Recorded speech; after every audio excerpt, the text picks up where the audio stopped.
Well, welcome everybody. Welcome to another SAFPAC seminar with the Southern Association for Psychotherapy and Counselling, amongst other things, run a program in critical existential analytics psychotherapy.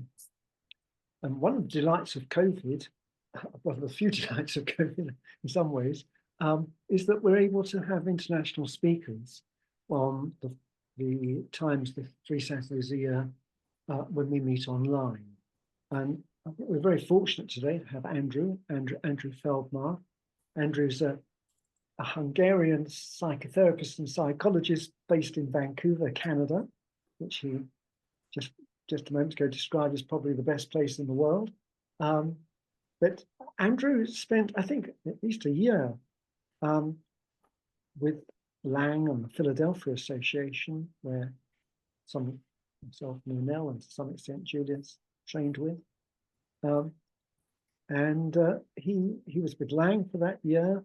Actually, if you see a film, a wonderful film called Didn't You Used to Be R.D. Laing, you'll see a sort of rather young, cheeky chap asking him questions. And that's Andrew here, who I think was also responsibility for producing or making the film. So Andrew's going to talk about his time there and what he experienced in terms of this radical psychotherapy, and some famous other names, for me at any rate, who he worked with at the time. So really, over to you, Andrew, please. Thank you, and thank you for inviting me.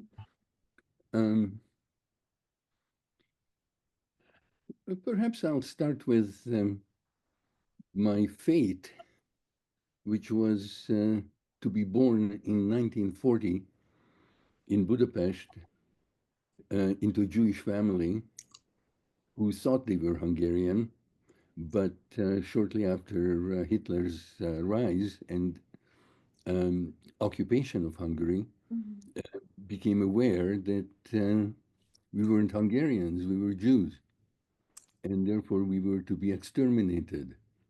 So it's not exactly a fortunate choice. If I had anything to do with this incarnation, I don't know what I was thinking. But when I was reading the ancient Greeks, it became clear that they were mired in fate. And it was the Jews, actually, who first thought in terms of destiny, destination. Exodus is the story of the freedom of not being determined by your fate, that you can move towards a destination of your choice. So I think that I didn't have much choice being born in Budapest in 1940. But there's a likelihood that I'm going to die here in Vancouver, Canada, which is my choice. So that's an arc of my beginning and my end.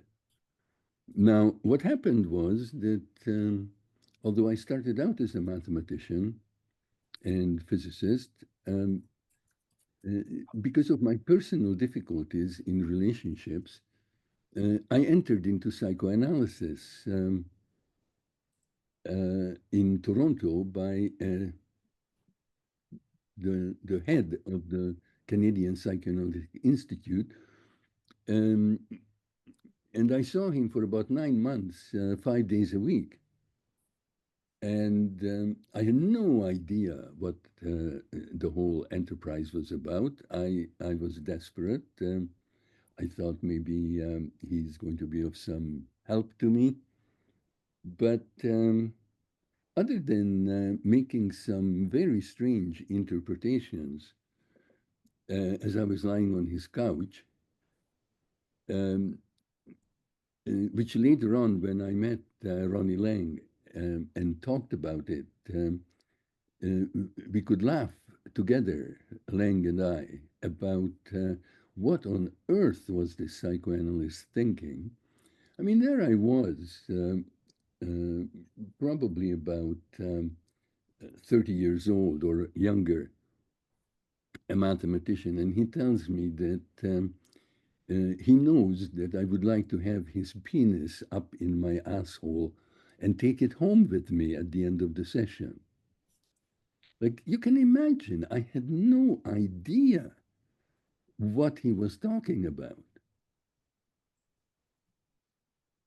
When after 9 months I told him that I think I'm ready to leave, he didn't agree. He thought that I had an incurable personality disorder.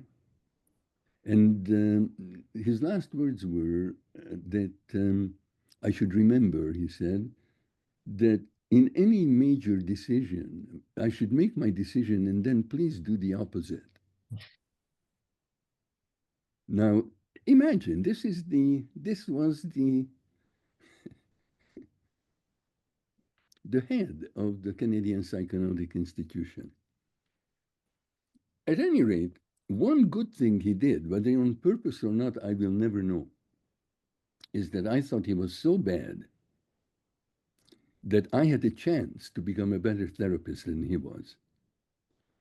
So on the couch, wondering about what's going on, I conceived of the notion that maybe it's more interesting to immerse myself in my own and other people's psyches than live in the world of black and white uncertainty of mathematics, which in a way helped me to cope, and enter into the uncertainty of how to be with other people. And I switched over into studying psychology. And in 1974, I was already practicing as a therapist. And Laing arrived in Vancouver on a lecture tour, and he held a couple of workshops.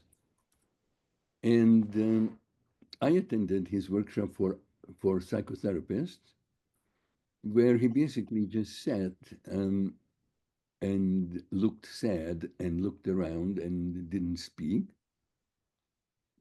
People were having their tape recorders going, and after half an hour of silence, they would turn the tape, but he still hasn't said anything.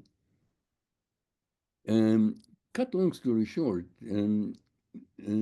some enterprising person addressed Laing, not just waited for him to speak.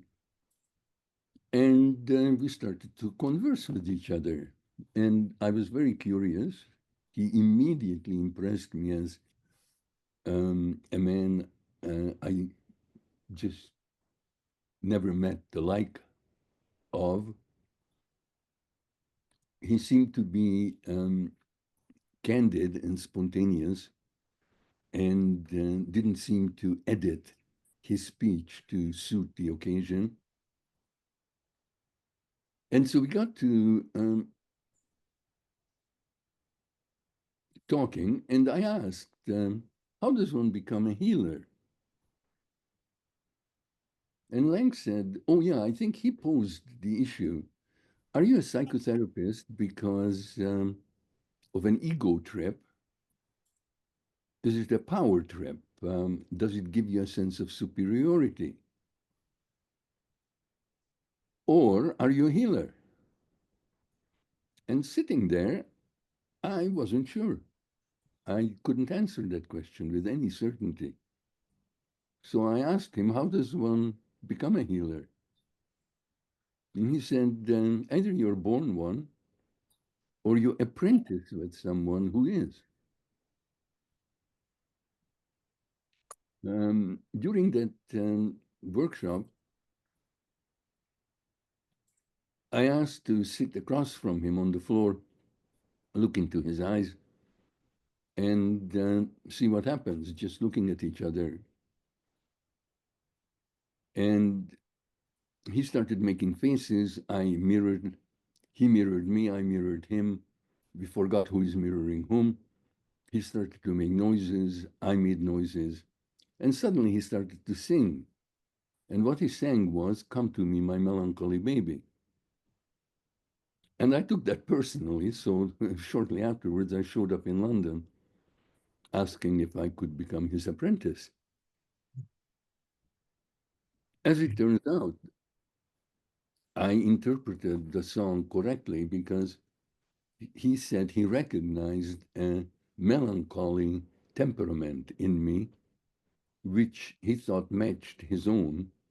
In fact, he stated that anybody who is not melancholy is out of touch with reality, given what reality is. As we realize that every moment is the last one of its kind, that nothing that we are experiencing will ever occur again, what else would be appropriate than melancholy? So that's how my apprenticeship with him began. And although the British Psychoanalytic Association wasn't very happy when I registered a year and a half later, that he was both my supervisor and my therapist, they eventually accepted that anomaly. But Lang's idea was that anything that a supervisee would bring up with a supervisor had to do with his own psyche. So Lang didn't think there was any distinction really between therapy and supervision. And I happen to agree now, as I am in my 85th year and have many people in supervision with me.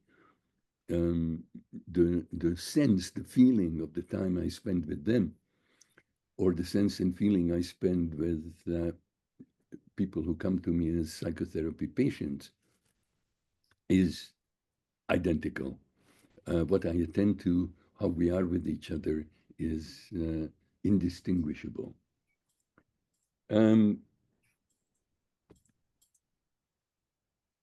remember reading a British psychologist, David Smale, who, by the way, was also an associate member of the Philadelphia Association. But when I was there in London, 1974, 1975, I didn't meet him.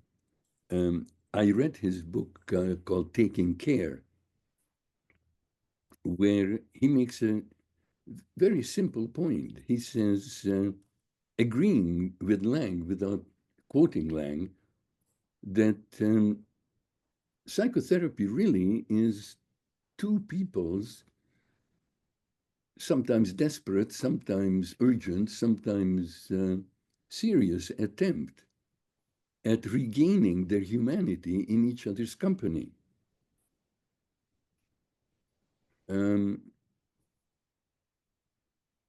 I think that the major insights that I received from Lang have been marginalized for decades.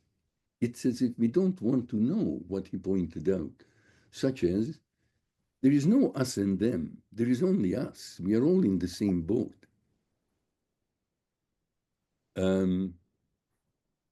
That psychotherapy is not a science in the sense of physics or chemistry or medicine or architecture. It's more like what Aristotle, when he categorized the sciences, called the practical sciences. The examples he gave of practical sciences were ethics and politics, because you have to do it with the seat of your pants, because there is no theory, and because there are no generalizations, because the moment has never occurred before and probably never will occur again. So, without quoting Bion, basically was suggesting that there is only the present moment, And why not be in what Bion called the zero state, where even if you think you know something, in the heat of the moment, you might as well forget it and just be there and explore, inquire into what does the situation we find ourselves in calls for? What does the situation call for? I remember Laing at a public meeting, maybe at the Roundhouse in London, in front of quite a large number of people, making the astounding statement that he hoped that between that moment and the time that he would die, that is for the rest of his life, he would never, ever give in to another human being.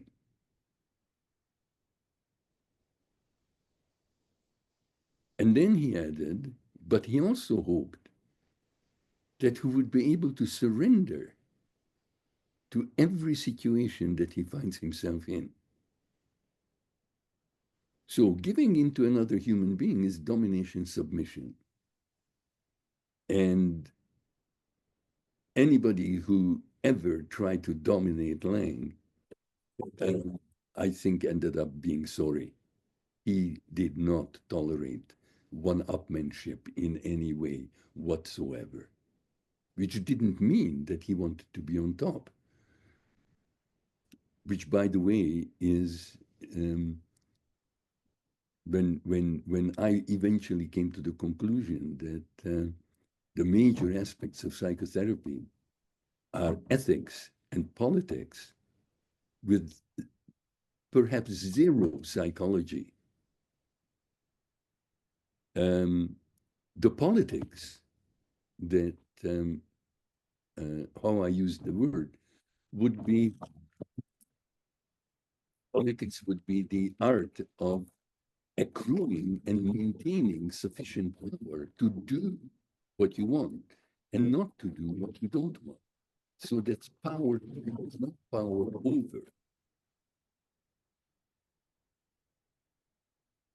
But surrender is the art, I think, of psychotherapy, surrendering to what's in the room. What are we doing? In the movie that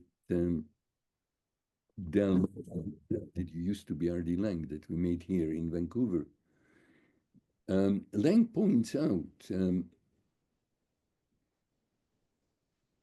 that one of my patients who has a conversation with him on the in the movie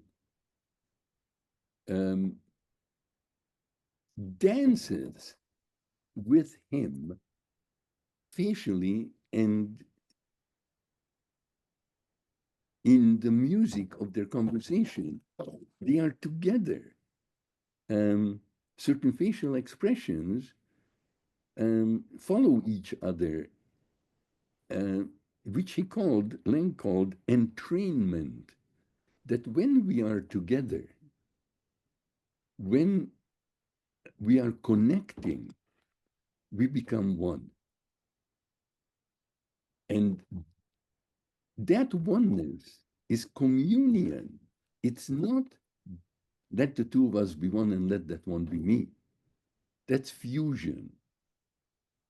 That's deadly. It's as if anybody who enters into fusion, and I think a lot of couples, whenever I do couples therapy, very often the problem is that I'm not talking to two individuals. I'm talking to a dog and his tail or her tail. You know, let the two of us be one and let that one be me. One of us has to disappear. One of us gets organized into the other. And if I'm your organ and you are my organ, it's not going to be very sexy. So communion, however, is when you are one wing and I am another wing, one wing cannot fly. But if we find each other, there is the chance that somehow we can become, we die as individuals and get reborn as two parts of something much larger, the us. And the us is the bird that can fly.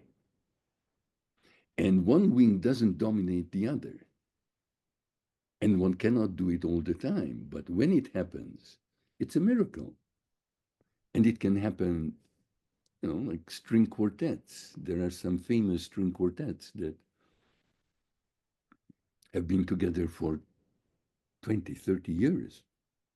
What sacrifice in one's life decisions to stay for individuals to stay together. And I think they are together for the magic moments which cannot be controlled. Is that basically they practice together, they play together, and they play together, and they play together. And occasionally, there is a moment where the music plays them, where nobody is leading, nobody is following, nobody is too loud, nobody is too soft, where suddenly four people are playing together as if they were one. And they are one with the music, and they are one with the composer. And if there's an audience there, then the audience enters into the communion. And that's a magic moment. In fact, Laing would call it a healing moment. Sessions with Laing didn't end up in problem solving. And very often he would say, I have no idea what happened. I just gave myself over to the conversation.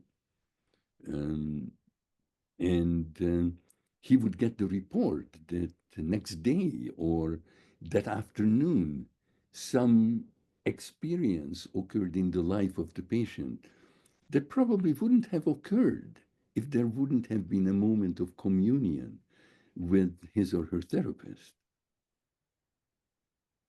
So back to David Smale.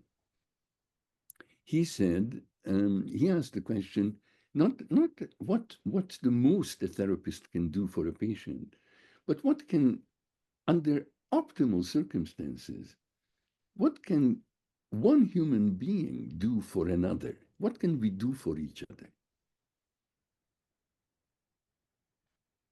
And he said basically three things. One is we can give each other shelter.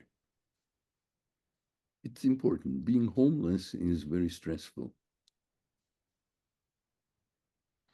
And I remember Laing talking about home is not just a house or not just an apartment. Home is a place where you'd rather be than anywhere else on earth.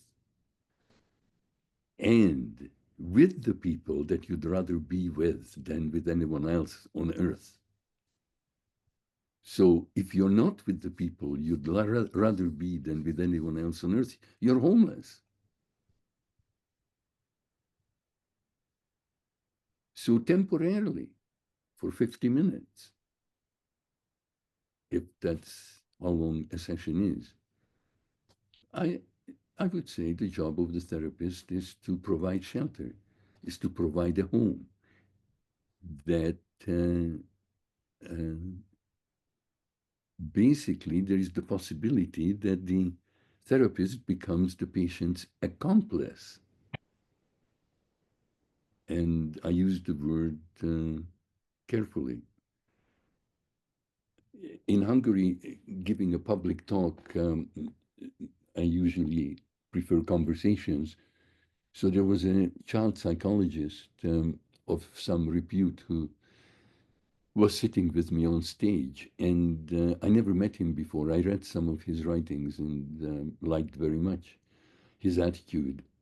In about 10 minutes, publicly in front of an audience, we agreed, came to the conclusion that parents have really only one obligation, duty towards their children.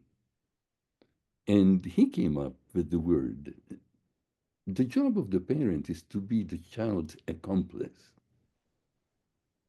Never be the agent of the school, never be the agent of any other organization or person, but always be the child's accomplice. Then the child can count on the parent. And I think that it's very much the same. What I sense ought to happen between a patient and the therapist. So that's shelter. The second one, Smale called demystification. And again, that's close to Laing because in his conversation with Sartre, Laing made the distinction of process and praxis, where you talk about what goes down, either as this happened and that happened and that happened, that's process, or what Smale and Lang thought was the job of the therapist is to get to the point of who did what to whom. Nothing ever happens. It's always somebody does something to somebody. And there is a resistance um, of many sources towards naming the culprits, who did what to whom. And so we try to blur reality by talking about this happened and that happened and that happened. Uh, I would put under the heading of demystification uh, a deep confusion everywhere I look between shame and guilt. And very often it, it may even seem as hair splitting, but the distinction that you have nothing to be ashamed of. You might feel guilty about what you did, but you don't have to be ashamed of yourself. To have the insight that even if I kill someone, I would not allow anyone to call me a murderer because I'm still Andrew who killed, and I might never kill again. And by calling me a murderer, there is a post-hypnotic suggestion that if I have another chance, I ought to murder someone because that's who I am. So to actually get down and make the distinction that, for example, shame is deadly. Like shame preserves the status quo. It's very difficult. It's like an altered state of consciousness. And it's very difficult to leave that state of consciousness into a state of consciousness where there is love. Where there is shame, there is no love. There is the dread of lovelessness. And making mistakes and doing things that other people don't want you to do, or you yourself regret, has nothing to do with who you are. It simply has to do with what you did. And again, the ancient Greeks, I think, saw it correctly that their attitude was that all the gods and goddesses would forgive you immediately if you turned. So it's like you did bad, you did wrong, you hurt someone, turn, do it no more, and all is forgiven. So guilt brings reparation, whereas shame is hell forever. So that would go under the heading of demystification. Um, and the third that one human being could do for another, David Smale said, is encouragement, is I'll back you up till your nose bleeds. I'm right behind you. whatever you want to do, um, have courage. I remember a therapy session I was in with Laing, and I think I told him that on my deathbed, I'm afraid, as I will look back on my life, that I will consider myself a coward, and that would be shameful. And he asked me, what did I think courage was? And at that time, I was convinced that courage was fearlessness. And my subjective experience was that very often I was afraid. In fact, probably up until that time, I made most of my major decisions with fear as the compass, to avoid things, not my desires to go towards things. And although I did many things, never fearlessly.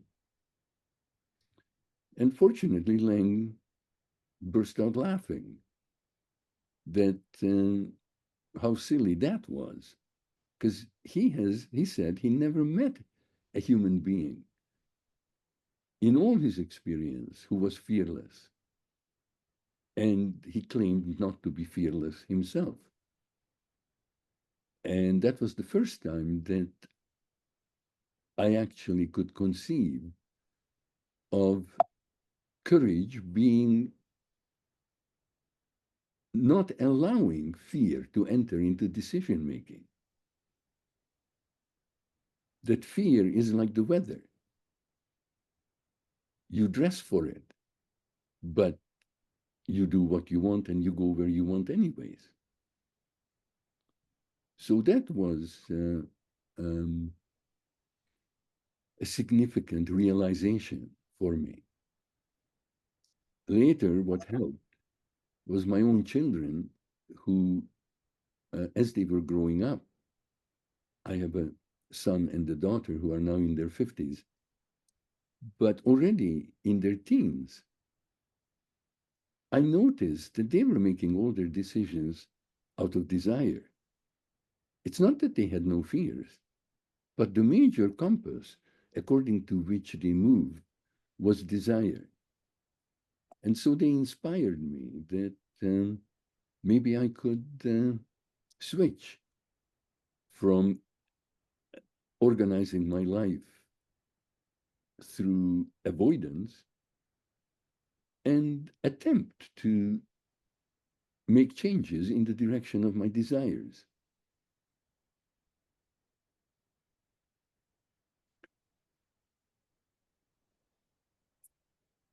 Rabbi Hillel, who was a contemporary of Christ, is known to have said three things, and he numbered them.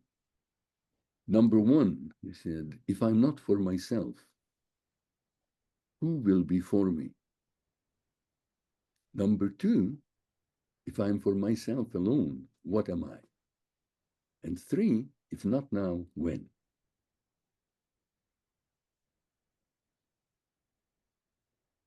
And the first one took me a long time to understand. If I'm not for myself, who will be for me? And when I understood it, I began to understand why it's dangerous to speak one's desire.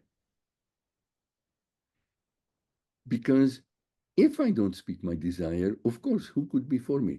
Who could be my accomplice if I don't articulate my desire? However, if I do articulate my desire and no one is encouraging me, no one is helping me in the direction of my desire, I have to realize that I have no friends. So the danger of articulating one's desire is that one may feel painfully alone. The injunction against selfishness is the second. If I am for myself alone, what am I? There is enough energy left after I have taken care of myself to be there for others. And his third point, if not now, when, was that this is urgent, no time to waste. Like, get it right now. It's not a process. Often I have discussions with some of my patients who tell me that I'm working on it. I'm working on it. It's a process. And I say, are you sure? Which is, of course, a skeptic's favorite question. Are you sure? What if it's on off? What if it's just a switch? There's no process. What's the process? Turn on the light. No process. And every addict says, I'm working on it. I'm working on giving up alcohol. I'm working on giving up heroin. It's just one more way to preserve the status quo. So these kind of inquiries have been very helpful. And I would say one of the reasons why I am still working actively is because I learn something every day. I realize something I never realized before. So there isn't a boring moment.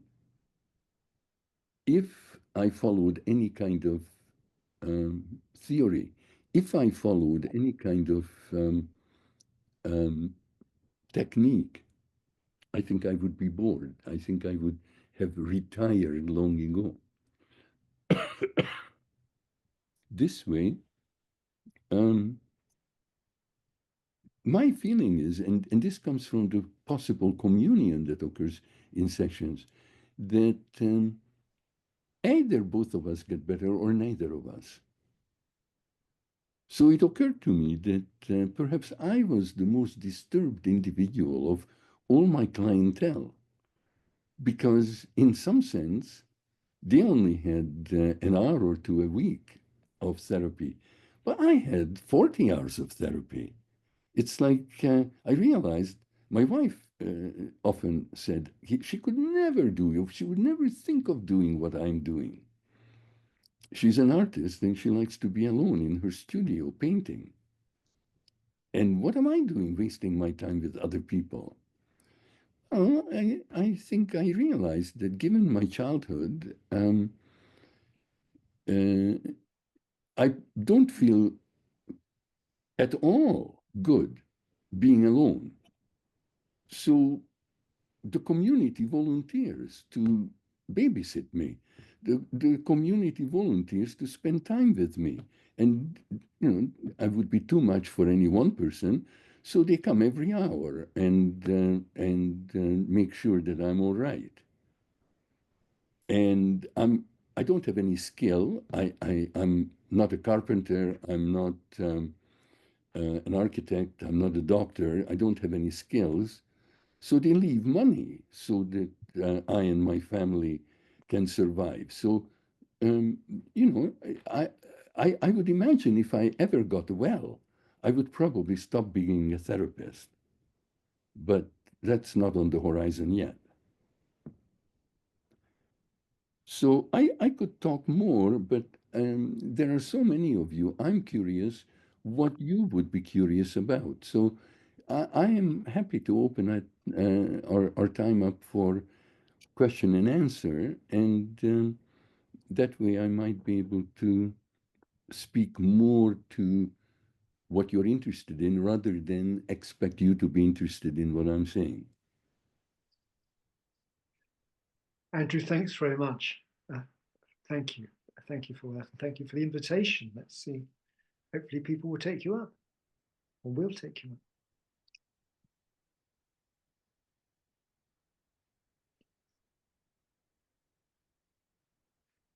Andrew, I might try to say something in response to what you said. It set me astir.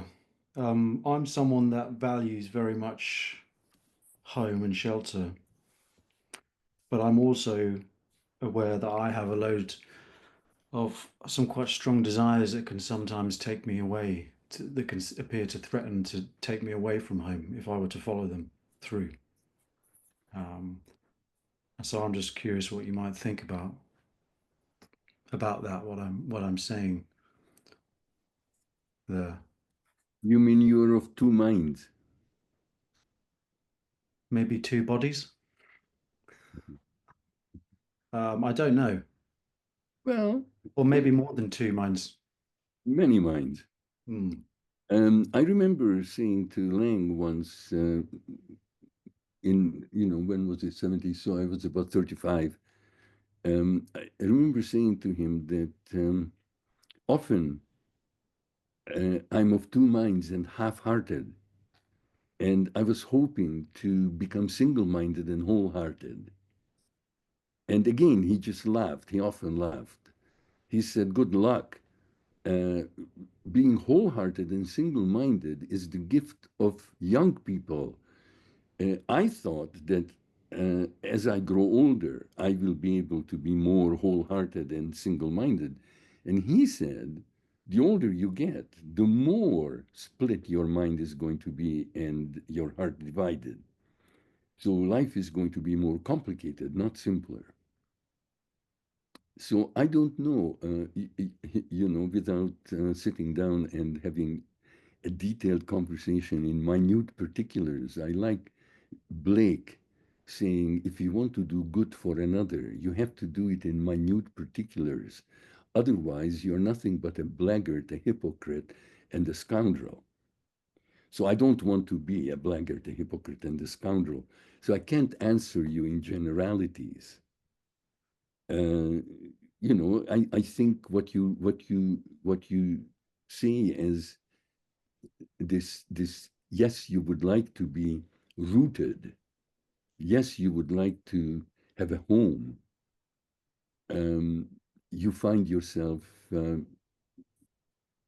filled and moved by other desires that at times make that difficult or impossible. It could have countless sources that would come to the same head. So I can't say anymore. I think when I just tuned in at the beginning of the session, I think I heard, was it that you said that Vancouver is the greatest place on earth? I suddenly thought, it suddenly made me feel a little low, like, God, I don't know if I'm ever going to get a chance to live there. And I thought where I was great. And there's even something of that, isn't it? That we can only pick one path, and the older we get, our options progressively more and more exponentially shut down. That's true. But it could be habitual. Milan Kundera wrote about life is elsewhere. Yes. The whole novel is about that state of mind where wherever I am, I hallucinate. I imagine that I'd be better off somewhere else. What I meant to say, and I was sloppy, is that it's the best place for me. My subjective list of good places to be may be totally different from yours. I remember Oslo uh, coming up high on my list of priorities, which is definitely not many other people's. Oslo is a bit like Vancouver. So it's very, very personal. It's just, I would hope that where you would rest or where you would have a feeling of arriving, you would accept that that's the best for you, or at least that's the best you're going to find in this lifetime. Otherwise, and this may be interesting about Laing, because what comes to my mind is around the time I arrived, so around 1974 and 1975, he happened to be very much into perinatal psychology. Francis Mott was an author that he was reading at the time, who was a psychoanalyst who uh, went back from dreams and other experiences to the foundations of human experience being formed in the womb and during birth. So perinatal is birth plus or minus 9 months. And it in that matrix, someone who doesn't feel rooted, someone who doesn't feel implanted, may have had a difficult time implanting in one's mother's endometrium, because 7.5 days after conception, as you float around, if you don't implant, if your mother's endometrium doesn't cover you up, if her immune system is still alive and says, go away, you only have a limited time, because with the next menstrual flow, you will be gone and no one will even know that you existed. So implanting is life-saving. It's on a cellular level, if that makes any sense, there would be an urgency to implant and try and try and try. So if one's mother's endometrium, by the time you get there, is like a crimson bed of joy, waiting for the weary traveler and says, come on in, it's a different experience, different formative experience than having to enter like a D-Day invasion. I'm coming in no matter what. And later on, it may manifest in not being able to implant anywhere on Mother Earth. But, you know, like Laing was totally open that there is no reality to this, that this could be a metaphor, but often the metaphor seems to work.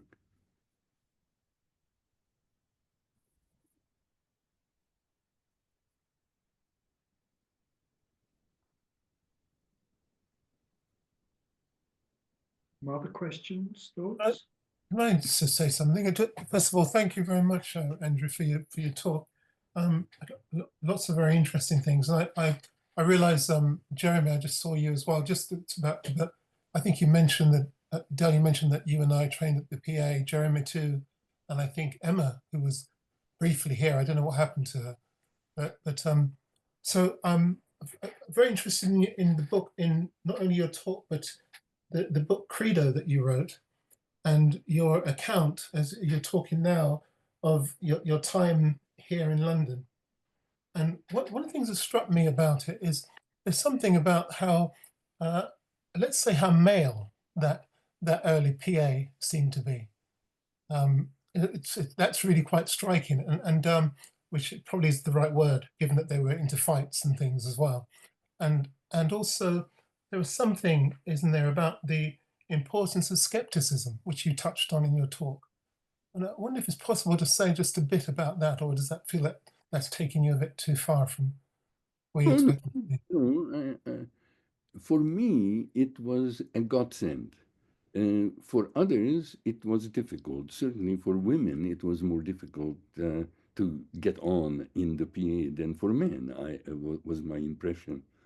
But for me, I grew up, my father left my mother and me when I was about 5. And I lived with my mother and grandmother, visiting my father once a week. So in a sense, for a few hours, my father was my first therapist, but I lived with my mother and grandmother. And so my idea of being a male was my mother's and my grandmother's idea of what a good man is, which I would say would be a caricature of what I have come to sense is the full potentiality of being a male. So for me, it was frightening, very, very frightening, very unusual. I wasn't used to a male environment, but it was challenging and supportive of an underdeveloped aspect of myself. I didn't know how deeply feminized I was until I arrived at the PA. So for me, it was very liberating. Later, I haven't lost my feminine aspect in spite of that. It turns out that my wife and I joked, and my children are in on the joke. We said that they were raised by a lesbian couple because my way of being and actually my own practice as a therapist is feminine. I'm not. It's not. I'm not teaching. I'm not categorical. The male kind of things come in much later in therapy, not early. The early part is very much holding and silent and listening. I'm very eggy as a therapist, not spermy. And I was with my children as well. So, and also, I said that therapy mostly is ethics and politics. The ethics that I embrace and I think is most useful for a therapist is Levinas, Emmanuel Levinas. And I would call his ethics maternal ethics, because like Martin Buber would say that the essence of his ethics is that we are on the level. I and thou. Uh, you're not up, you're not down, I'm not down, I'm not up. We are on the level. That's I and thou. That's Buber's ethic. But Levinas shamelessly says the other is superior, that the ethical impulse, which is before decision, anarchic, he says. So it's like given, we are born with it, is to give everything to the other if the other needs it. So the other is above. The other is always above. Now there's a twist in there, which is that I am another for the other. And so if another treats me badly, I can fight for myself. But still, when you think about it, in actual practice, it's a mother with a newborn baby, with her newborn baby, that feels like she would do anything for the baby, that the baby is more important than her. She would give her life to the baby. And the baby is really a stranger. You don't know who it is, and yet you're there and feels like the baby's life and well-being is more important than your own. So that's what I call maternal ethics. And so in that sense, my practice is feminine, even though my training was very masculine.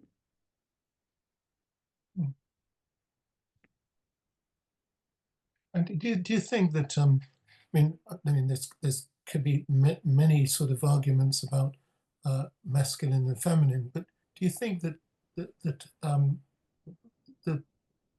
there is something about skepticism which might be more feminine, or does that not make any sense? And that never occurred to me. Right. It might make sense. John Heaton was the man on the scene of the Philadelphia Association who studied carefully the Pyrrhonian skeptics. And among the Greeks, the dogmatics were the patients, the unhappy, and the skeptics were the therapists. And you know, when you meet somebody who has dogmas, who has certainty, the healing question is, are you sure? Not a different dogma. You can't fight a dogma with a dogma. So I think that John Heaton brought radical skepticism into. By the time I arrived in 1974, one of my first discussions with Laing was about psychedelic therapy. And he told me some of his experiences on LSD or MDMA or mescaline. And I told him some of mine. And then he commented, I believe you. There's no doubt. I believe what you say is an accurate description of your experience. And I'm sure you believe me that what I said is as accurate a description of my experiences as possible. But what does it mean? And that question, I think, is a truly skeptical question. Because in spite of the fact that we had these very, very clear and convincing experiences, neither of us had the slightest clue as to what they meant. Could they be the byproducts of a poisoned brain? Could they be dreams that come in a convincing form? Or are they really, as Huxley said, opening the doors of perception to an ultimate reality that otherwise we can't see? And Laing wrote a sonnet in which I think he said, 2-3 minutes after your last breath, you'll know, or not, because there may not be a you. So there we are. Now, sometimes these very unlikely images and seeming insights are effective, whether we know what they mean or not. So that's very pragmatic. For example, Stan Grof, in his LSD research, got interested in what he called past lives. Because as people regressed during LSD therapy, they regressed to remembering their birth, they regressed having intrauterine memories, and they actually regressed to an experience of conception. And some people seem to go back into past lives. Now, of course, I would say, what does that mean? I mean, come on. Like, there's no certainty there. Like, okay, maybe, most likely not. However, Grof gives an example of a patient, a woman who had feather allergies. Anything like a feather cover or pillow, she would have horrendous reaction, allergic reaction to.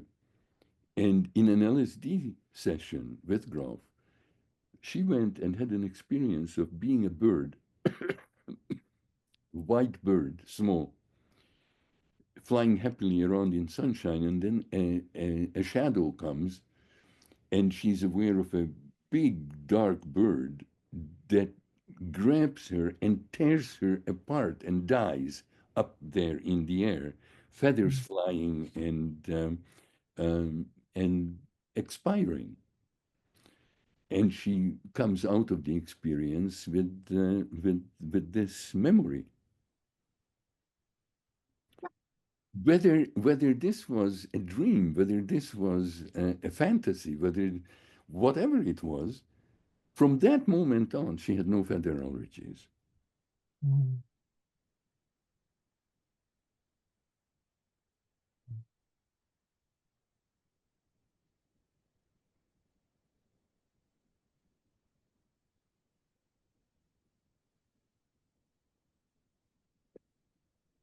Yeah, Fernando, did you want to say something? Yeah. I'm Fernando. I'm one of the students at the PA. So I haven't even started training. I'm doing the introductory course, and I have a question. I hope I make sense when I try to explain it. You describe your practice as very maternal. Well, first of all, thank you. It's been very inspiring, and your expertise of so many years is really, I don't know, it's just overwhelming. It's overwhelming to hear your personal experience since your childhood, really. So I'm just wondering, you describe your experience as maternal. I was kind of struck by the implanting in the sort of the womb of the mother. And then I was just thinking of the implanting in humanity at large. And there is a way of implanting yourself in humanity at large, performing the role of the mother, which is just an aspect of the feminine. But you also mentioned that you are more eggy sometimes at the beginning, and maybe you become maybe more spermy afterwards. And I was wondering whether, in your experience of R.D. Laing, whether he had a way of being in the moment, creating that kind of oneness of the experience of the here and now, of the humanity, each other's humanity present, and being spermy, like from the beginning. I'm just wondering whether how that presents itself, and also how you implant yourself in the world, being if you're using that spermy kind of energy to connect in that kind of intimacy. A slightly different division may be useful. There's a historian of psychology who I happen to have the good fortune to know, David Bacon. He wrote a book called The Duality of Human Existence. And the duality he's talking about is agency versus communion. He makes the point of every living organism, including single cell organisms, have some of their functions simply concerned with their own survival, their own being. And that's called agency. Anything I do for myself, eating, breathing, making sure that I go where I want to go, agency. So the sperminess is a little bit like agentic, it's agency, competitive, making sure that I survive. Communion, even single cell organisms and the cells in our body communicate with each other. There is communication between cells, and any communication between cells is what David Bacon calls communion. Now, he also says there are diseases of imbalance between agency and communion. For example, he made the point of cancer possibly being a disease of too much agency, too little communion. And again, it's a speculation, but very interesting in the sense that a cancer cell in your body falls out of the communion of the community that you are, because you really are a community of millions of cells. And this spiritual sense of that I was talking about, when two people can fly like a bird, that surrender to something larger than oneself, participating, the string quartet participating in the music, being a small part of something larger, that's communion. So every cell is in a way guided by the organizing principle of who I am. If a cell cuts itself off from me, from this community, it becomes a cancer cell. Cancer cells don't care about their neighbors. Cancer cells are like capitalists who just want to grow without any concern for the environment. And eventually I could be killed by those cells in me that refuse or can't participate in the community that I am. Interestingly, I'm not a Christian, but some of these issues have only been articulated in some kind of religious context. So it's noteworthy that Christ said just before he died, I will be there for two or more who gather together in my name, in the name of the truth, the way, and the life. He didn't say he'll be there for one. So communion, it's as if once we are together, something may show between us that would never show itself to you or to me. So that's, I think, is the blessing of therapy, that if we can achieve communion, then both the therapist and the patient glimpse at something, learn something, discover something that they would never have discovered alone. One more thought about what you said, which is Judith Lewis Herman, who I think wrote the most sensible book on trauma and recovery. In her latest book, talks about the last phase of the work that she thinks she's doing with people who have been severely hurt and abused. And what she says is that the greatest damage that feeling betrayed or hurt by someone who ought to have protected you is that you don't trust anyone, that you fall out of community, that you become afraid of other people, and therefore you become isolated. It's not just the secret of unspeakable experiences that isolate you, but also the lack of trust, because behind the face that hurt you, the face didn't have a mark that there are faces I don't have to be afraid of, and there are faces I should be afraid of. It's hard to distinguish who to trust, who not to trust. So she wrote in her last book that the last phase of therapy, actually, to me, Marx comes to mind, not Freud, where he said, workers of the world unite, where he said, solidarity is necessary. And precisely that's my experience, that the beginning of solidarity could be the mistrustful patient with a therapist who is trustworthy. And the solidarity starts between them. But therapy is not over until the therapist enables or encourages or helps the person to find community and solidarity outside of therapy.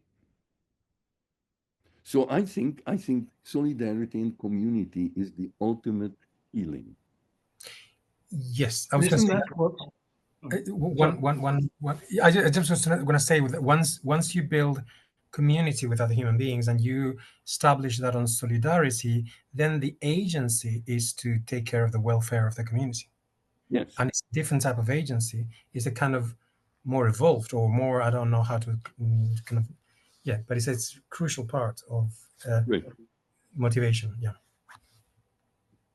Isn't that, though, Andrew, precisely what Laing was unable to do? He was unable to be part of the Philadelphia community, which he was thrown out of. He was unable to be part of his family, who say that if only they could have provided, he could have provided for them what he provided for his patients. I mean, I'm somebody who thinks that thank you so much for what you're saying, and I so much value Laing's work, and I think that's why I'm here. So I do think one can be a rather unpleasant person, rather unpleasant psychotherapist, and still do good work for other people, and write and say good things. But I am interested in your thoughts on it. You know, we've touched on the maternal, we touched on the masculine, feminine. I think it's pretty ghastly on today's values, what was happening in PA houses and PA stuff, with regard to the masculine and feminine in those days. I don't think, now maybe we shouldn't judge the past on current sensibilities, but I wonder what your thoughts are. There are very few people, maybe you're one of them, that I've come across that still thinks that Laing was somebody who didn't hurt lots of people and things like that. Most people I've come across who've met him do think he was rather hurtful to a lot of people. Now, maybe that doesn't make a difference with regard to what he's writing and what we can learn from it, but I'm interested in your thoughts. It's a difficult topic. You know, like similar to, it hits me as you say it, as is Heidegger worth reading, given that he had Nazi sympathy? I agree. No, definitely, yes, he is worth reading, and so is Laing. But yeah, you know, both are problematic characters. I may have a very unique and biased view.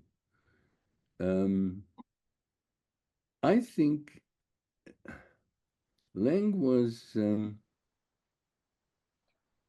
I mentioned that he was candid and spontaneous. He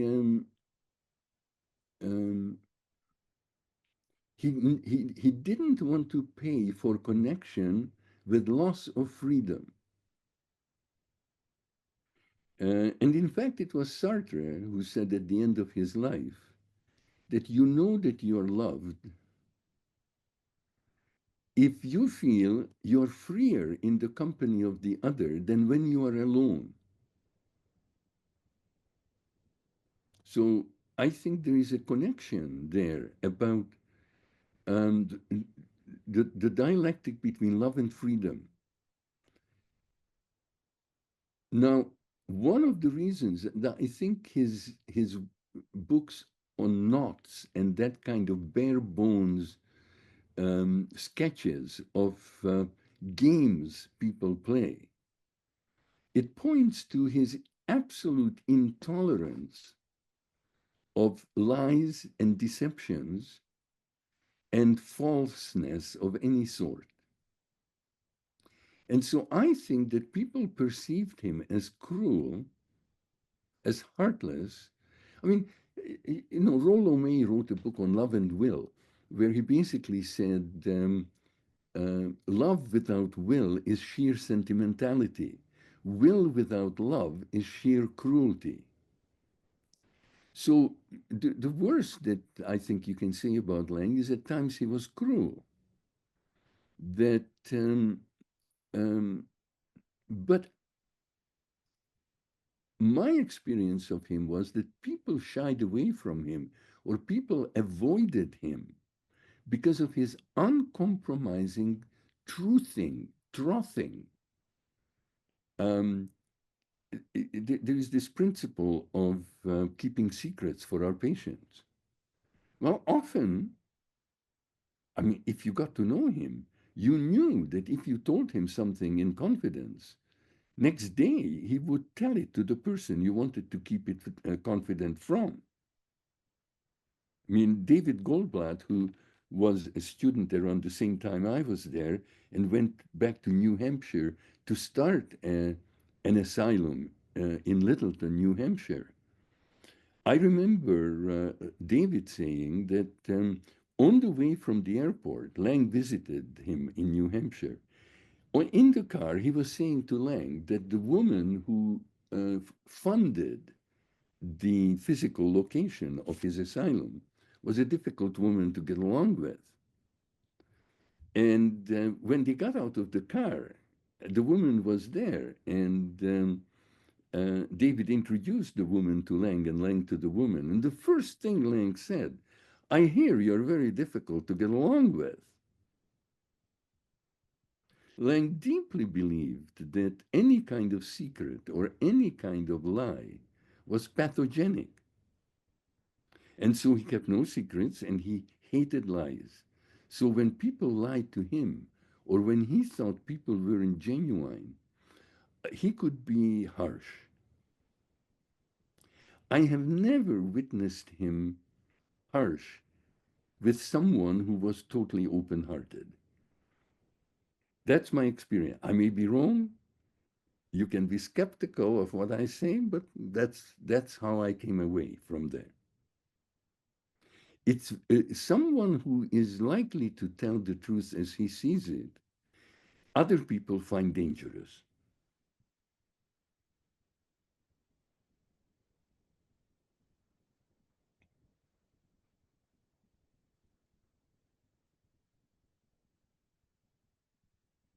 Shouldn't we have the choice to choose when we disclose something? I agree with you. You could fight him on that. He might make a case that why would you want to? No, he would allow you to make a difference between privacy and secrecy. He would say you have every right to your privacy.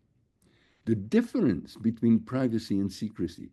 If my son called me up and said, how often do you and mom make love in a month? I would say, none of your business. It's private, because there is no conceivable decision he needs to make for which he needs this information. Secrecy deprives the other from truth that they need to make decisions. So secrecy is controlling the other, is dominating the other in an unconscionable way, whereas privacy doesn't. So if my wife asks me, Andrew, are you having an affair? If I say that's private, that's not true.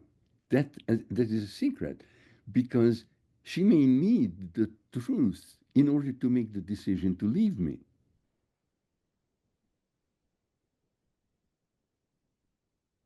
So Laing would categorically say secrecy is pathogenic.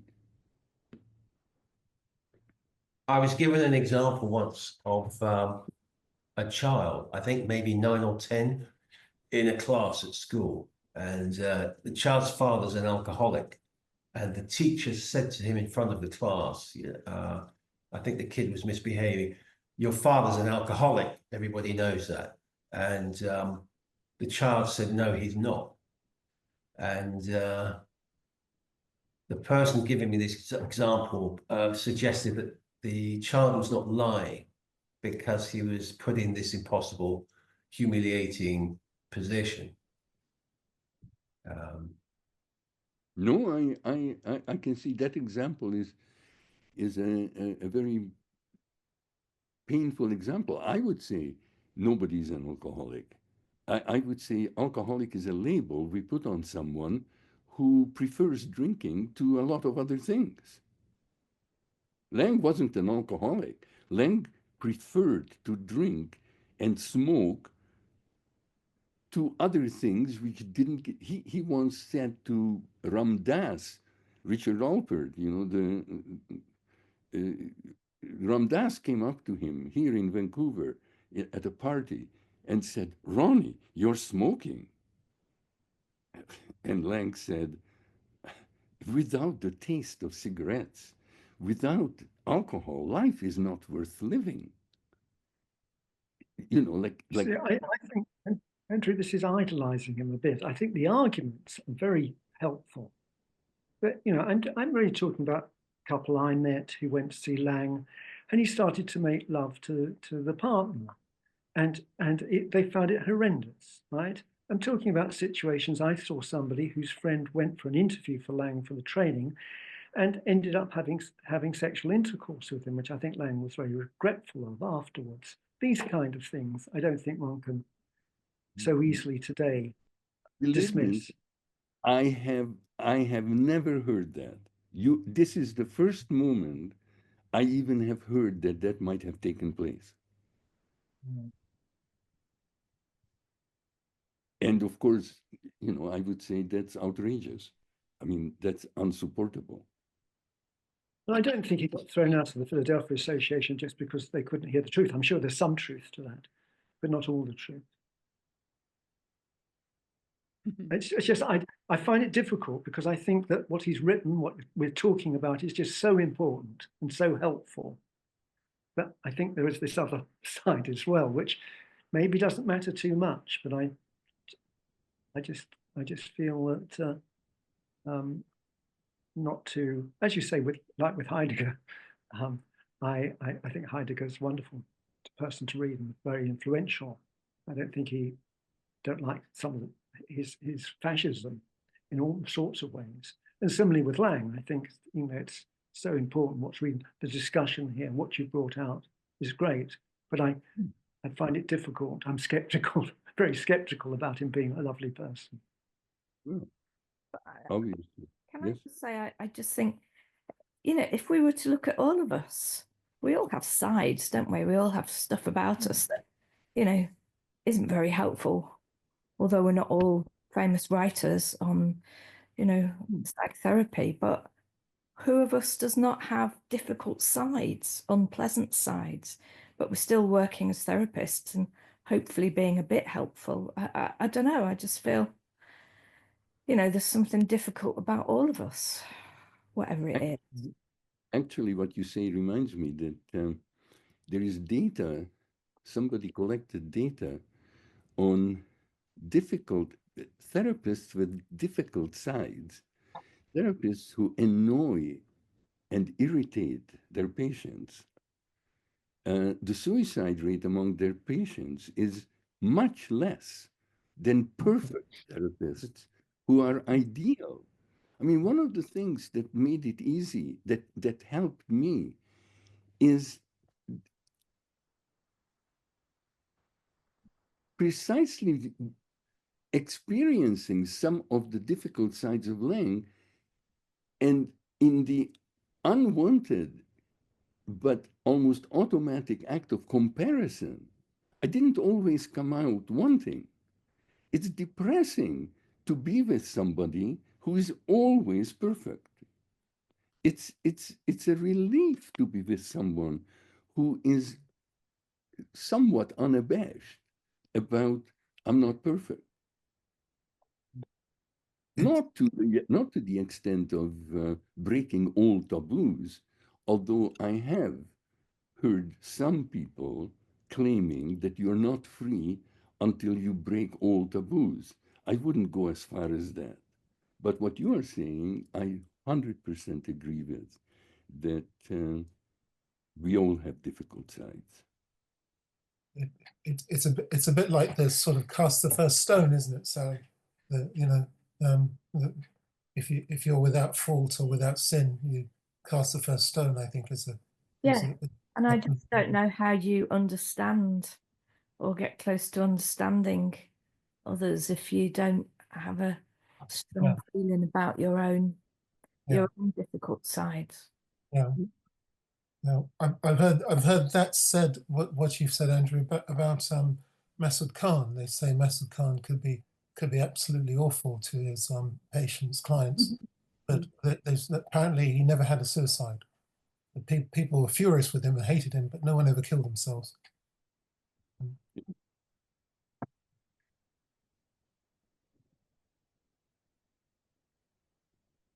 I struggle with this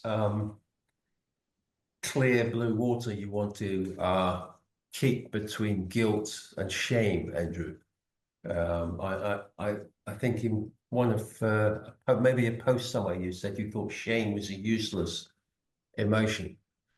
But there are some people in the public domain I feel could use a bit of shame, really. I think in that context, I agree with you 100%. Like shameless is, it's not a positive thing. In how I'm thinking, I would like to be shameless. What I mean is that children could be raised without ever shaming them. In the origin of shaming, there is an impatience and the mistake of expecting you to do something that you're incapable of doing. It's like, move your ears. And the child thinks he should be able to move his ears. and he doesn't even know what muscles to move. And then he feels ashamed of himself because he gives credit to the adult. The adult must know what I'm supposed to be able to do. I'm not. Shame on me. My mother attributed things to me, like she would say, "You are clumsy. You are an idiot. You." And say I spilled a glass of water when I was small, she would call me names, which is shaming. So when my son was that age, I could feel the urge that my mother wanting to come through me and to address my son the same way my mother addressed me. And fortunately, I was able to catch myself. And it's possible to say to him, "Look at the mess you made. Throw a rag. Here is a rag. Let's clean it up. Reparation." So there would be guilt. I guess I shouldn't do that. I can be more careful and not do that. But no accusation that there is something wrong with him. So in that sense, the deep sense that I'm inferior, I'm faulty, I don't measure up, I think is really useless. It's really undermining. And once the United Nations sent me out to Sarajevo after the 3-year war to advise psychiatrists and psychologists what to do with the traumatized children. And I was taken to their primary schools to visit. And their whole education system is based on shaming and humiliation. Dunce caps and stood in corners and wearing signs where other children can spit on them and point at them. Terrible treatment. So my recommendation was revise the school system so there is no shaming. But they basically laughed me out of court. They basically said, "You can't teach children without shaming them." That hurts. That's, I think, is unnecessary. Do you think that the distinction that you're making is between something about taking it that what someone's done is somehow the essence, it's the essential property of them? Yeah, And you're the kind of person who would do that. That's a false. I'm not the kind of person who would do that. Yeah. Like if you call someone who stole a thief, when you let them free, they may feel honor bound to go on stealing because thieves steal. But Yeah. if you say you stole, please don't steal again, that's realistic. That's rational. I'm wondering if I was going back to something that you said about the difference between, I think, process and praxis. And really it's about who did what to who. And thinking about shame. And I do quite a lot of work with people who have been sexually assaulted or sexually abused, who feel profound shame over decades. But it's not about what they've done, it's about what's been done to them.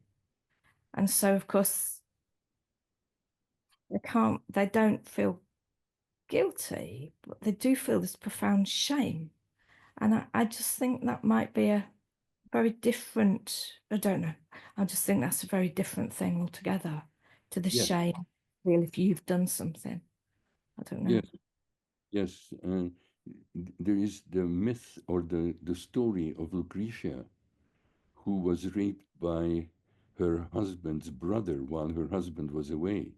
And she committed suicide before her husband came home, feeling terrible shame that she was raped. Partly, though, in the story, because she didn't believe anyone would believe her, that nobody would believe that she was an unwilling participant. And so, in a way, her belief that no one would believe her fueled the horrible feeling that it's better for her to be dead than to fight for her dignity and fight for her truth. So it's complicated.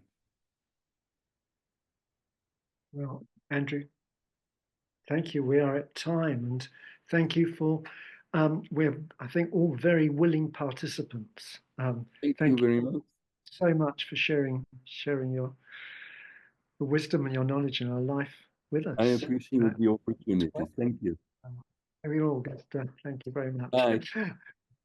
Thank you. We hope to see you again, not one of these days, if we may. Thank you. Could I just say that the next SAFPAC talk is Thursday week, the 6th of March, from 6 to 7:30, when somebody Andrew mentioned, we'll be looking at Beyond and the interpersonal field with my friend and colleague Robert Snell. That's next Thursday week, the 6th of March, 6 to 7:30, for Beyond and the interpersonal field. So thank you again, Andrew. Thank you everyone else for coming. I see, I don't know what it's like in Vancouver, Andrew, but here the spring weather's coming through, the crocus are appearing. So hopefully it's a turn towards spring, and hopefully we can all have a spring in our step. Thanks again, Andrew. Thanks everyone for coming.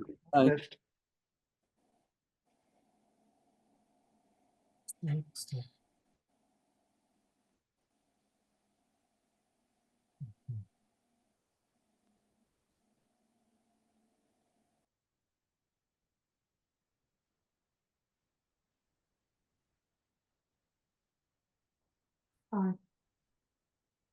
Hello. It's getting cold. It's getting dark as well, isn't it? Oh, yeah, I was going to go out for a walk, but I don't think I will. Oh. Have I stopped the recording? I can't see what's recording, what's not these days. Pause recording, stop recording. Yeah, it says it's recording.